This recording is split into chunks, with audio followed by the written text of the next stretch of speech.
Bienvenue dans le pouvoir de l'espérance. Le pasteur Eddy Michel Carpin, que nous rejoindrons dans un instant, et moi-même, sommes ravis de vous retrouver pour cette série dédiée à un thème universel et profondément humain, la peur. À travers ces épisodes, nous allons explorer comment cette émotion peut nous paralyser, mais aussi nous enseigner et nous renforcer. Alors, restez avec nous et découvrez comment transformer la peur en une force positive. Mais juste avant cela, prenons un moment de louange et que ce temps de musique soit une ouverture pour recevoir le message d'aujourd'hui. Oh, oh, oh, oh. Si je me tais, oh, j'apprendrai à écouter la voix du bon berger. Quand je l'entends, oh, je comprends qu'il a payé pour ma liberté. Quand je t'ouvre mon cœur, je te vois, ô Seigneur.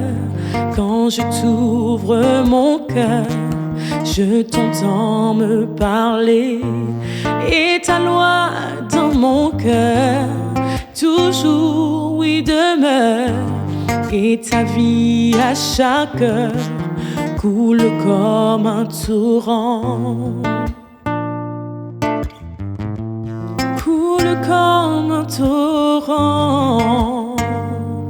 Oh, oh, si je me tais, si je me tais, oh, j'apprendrai à écouter la voix du bon berger. Quand je l'entends, oh, je comprends qu'il a payé pour ma liberté. Quand je t'ouvre mon cœur, je te vois, ô Seigneur.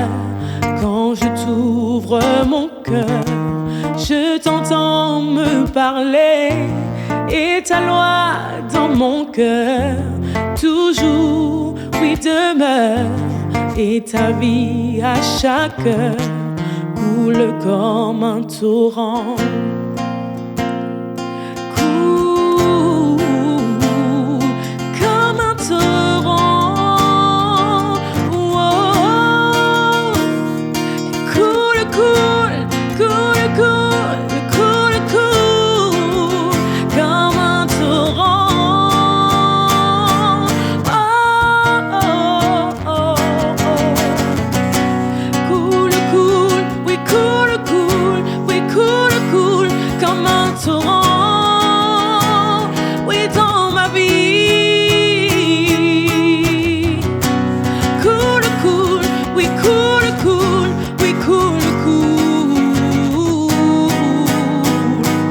Dans ma vie,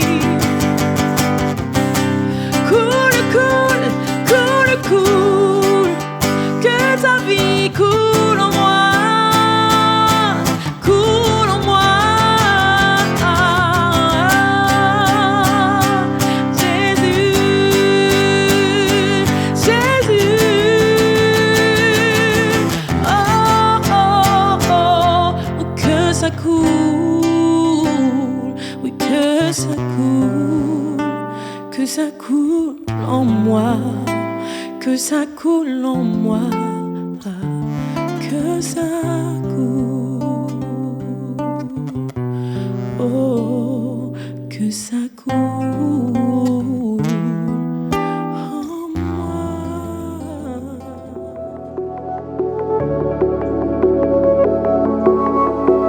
Alors hier, parler de nomophobie. Allez, encore un nom savant pour aujourd'hui. Si je te dis autophobie, pasteur, tu me dis quoi? Alors je dis peur d'être seul, de se sentir seul. Donc c'est vrai que Par contre, c'est beaucoup plus ancien que... Que la nomophobie. Tout à fait. Mais en fait, c'est une peur qu'on doit apprendre à gérer, pareil, parce que ça crée des situations de panique, quoi. Est-ce que la peur de la solitude est une peur qui concerne tout le monde ou certains n'ont absolument pas peur d'être seuls, de cette solitude? Alors, il y a certaines personnes, effectivement, qui aiment bien la solitude, mais ce ne sont pas des gens qui sont... c'est-à-dire, par exemple, qui ne resteront que seuls. Ils peuvent se retrouver en groupe, ils peuvent partager dans une communauté, etc. Donc, c'est pas exactement la même chose. Mais il y a des personnes, par contre, à l'inverse, qui n'aiment pas du tout être seuls, et ça devient maladif. C'est vraiment... Alors, quand on parle de phobie, on monte un peu d'un cran. C'est toujours la peur, mais je dirais c'est un cran un peu plus élevé.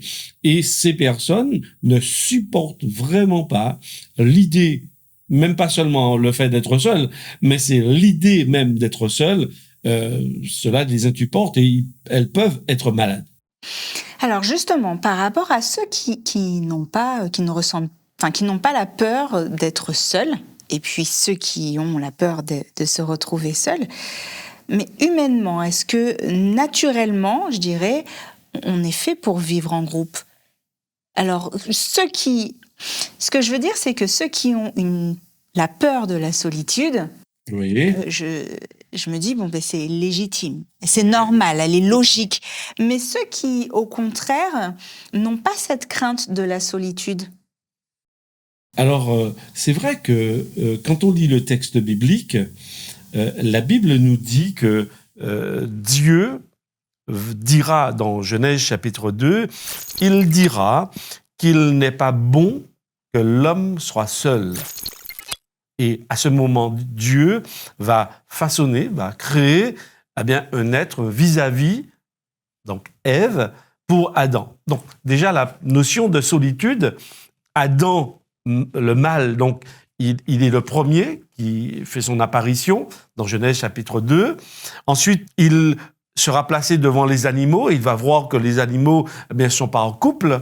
Et ensuite, il va ressentir un manque, d'accord, un besoin. Il constate qu'il est seul. Et Dieu dira, il n'est pas bon que l'homme soit seul, je lui ferai une aide semblable. Donc, ça veut dire que déjà, au niveau de nos origines biblique, l'homme est fait pour vivre en société. C'est un être sociable. Donc, c'est ce qui, du coup, légitime vraiment la peur d'être seul, la peur de la solitude, parce que, selon la Bible, l'être humain est fait pour être en groupe. Tout à fait. Maintenant, la Bible parle aussi de ce que l'on a développé précédemment lors de nos émissions. La Bible parle de ce qu'on appelle le péché, les conséquences du péché. Et nous avons vu que les peurs sont aussi, les phobies sont les conséquences du péché.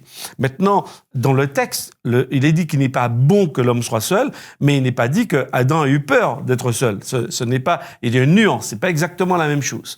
Maintenant, la peur d'être seul, c'est aussi une conséquence du péché, parce que le péché va véritablement déséquilibrer non seulement notre environnement, mais aussi notre être. C'est-à-dire que l'être humain, dans sa génétique même, elle sera perturbée par le péché.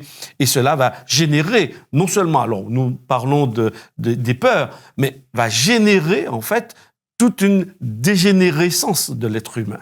Alors on a vu la peur, et notamment la peur de la solitude, c'est avoir de ce besoin de connexion sociale. C'est aussi peut-être un manque de confiance en soi. Et on en parlait dernièrement de cette dépendance. Et là, pour le coup, d'une dépendance émotionnelle. C'est ce que génère la peur et la peur de la solitude. Comment la Bible nous offre des solutions pour justement, alors, à contrario des autres fois, garder la peur de la mort, etc., à distance, peut-être côtoyer, vivre de façon plus sereine avec la peur de la solitude? Alors c'est vrai que nous n'avons pas encore parlé de cet aspect dans cette série d'émissions, mais il y a des personnes qui sont formées pour nous aider également à retrouver, par exemple, notre estime de nous-mêmes, la valeur de nous-mêmes, des psychologues, des psychothérapeutes qui peuvent nous permettre justement de retrouver cette confiance en soi. Toutefois, la Bible propose la solution. Et cette solution, elle est toujours en Dieu. Elle est toujours Dieu.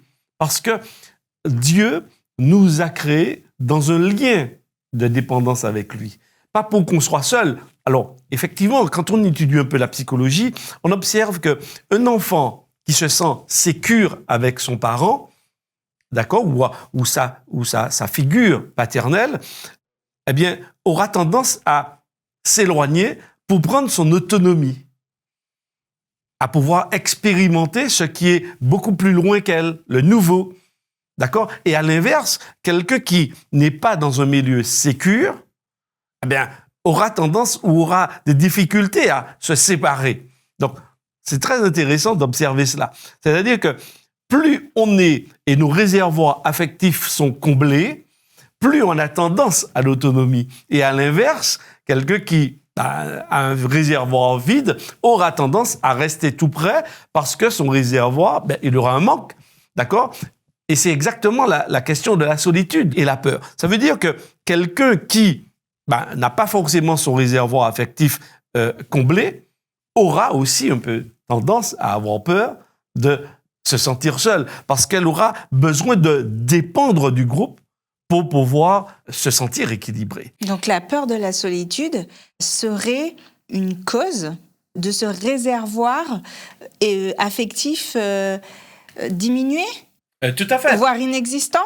Alors, pas inexistant, mais je dirais diminué, plus particulièrement. D'accord. Et je dirais, c'est pourquoi Dieu, dès le livre de la Genèse, chapitre 3, il va à la rencontre de l'être humain.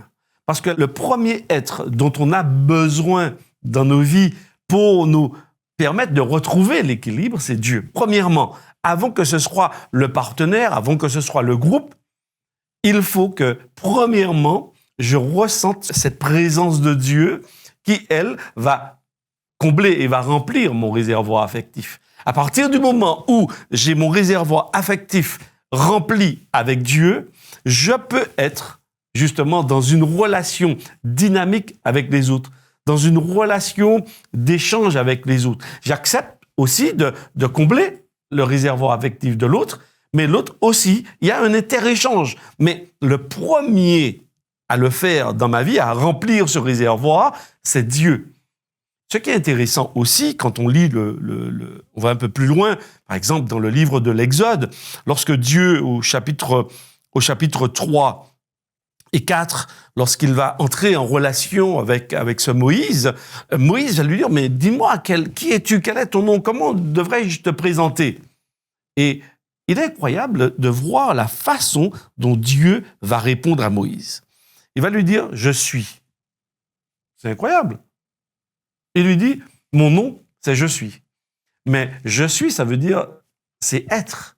C'est aussi être présent en toutes circonstances, à tout moment, passé, présent, futur. Parce que quelque part, cette façon d'appeler Dieu ou cette façon de l'identifier nous permet de comprendre que Dieu est en train de dire à Moïse qu'il est toujours là, toujours présent. C'est-à-dire que, en fait, nous ressentons une absence de Dieu, mais Dieu n'est pas forcément absent. C'est nous qui nous sommes déconnectés de lui. Alors, est-ce qu'on peut penser de la manière suivante? La solitude, parfois, ça peut être une opportunité justement pour se connecter plus profondément à Dieu. Et pourtant, on a dit que la solitude est une des causes, notamment, le réservoir affectif diminué, pas inexistant mais diminué, est une des causes de la peur de la solitude. Est-ce que solitude et croissance spirituelle peuvent fonctionner ensemble? Et du coup, est-ce qu'on peut se dire que la solitude, parfois, peut être vraiment une opportunité pour se connecter, pour se rapprocher, pour être en relation avec Dieu? Alors, je parlerai de solitude avec le milieu ambiant, pas solitude par rapport à Dieu. Parce que lorsqu'on se coupe de Dieu, alors à ce moment-là, naissent toutes les peurs. Mais la présence de Dieu, et il y a d'ailleurs, je lisais un petit ouvrage sur cela qui parlait un petit peu de toutes les références où Dieu disait « n'aie pas peur ». Et certains laissent entendre que dans la Bible, alors j'avoue que je n'ai pas compté, mais laissent entendre qu'il y a cette expression pour chaque jour, 365, comme pour nous dire tous les jours « n'aie pas peur ». Effectivement, on a besoin de sortir parfois du groupe, de s'extraire, d'avoir ce moment de solitude avec le groupe pour se reconnecter avec Dieu, pour que nos réservoirs soient remplis, que Dieu réponde à nos besoins, parce que il est aussi dangereux, Florine, d'être dépendant de l'autre, dépendant du groupe, pour pouvoir répondre à mes besoins. Donc, il faut trouver l'équilibre à ce niveau, et pour moi, l'équilibre se trouve avec Dieu, qui me permet d'entrer dans la relation avec l'autre, donc pour sortir de ma solitude sociale, je dirais, entrer en relation avec l'autre, mais en étant équilibré. Parce que là, je peux créer des déséquilibres, et là, comme on a parlé précédemment, on va créer des liens de dépendance. Mais créer des liens de dépendance avec les autres, cela peut être négatif, néfaste et dangereux. Alors, on parle d'autonomie quand on a un réservoir affectif rempli, et on peut donc remplir celui du voisin, de la voisine. Tout à fait. On parle aussi d'équilibre, on parle d'une relation avec Dieu et certainement renforcée. Oui. En fait, depuis le début, en tout cas depuis que je suis avec toi et qu'on fait l'émission, je constate que la Bible est un modèle d'équilibre. Ce n'est jamais oui ou non. On l'a vu dernièrement avec certaines peurs et au niveau avec les peurs des nouvelles technologies, il y a un équilibre. La Bible, Dieu nous dit de prendre un certain recul.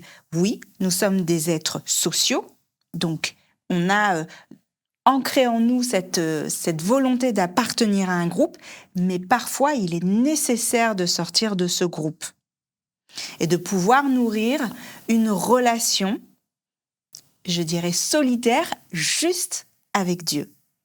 Alors, c'est vraiment formidable. Alors, elle n'est pas totalement solitaire. Elle n'est pas totalement... Puisqu'elle est avec quelqu'un. Elle est avec quelqu'un, effectivement. Mais ce que je trouve... Mais on se comprend.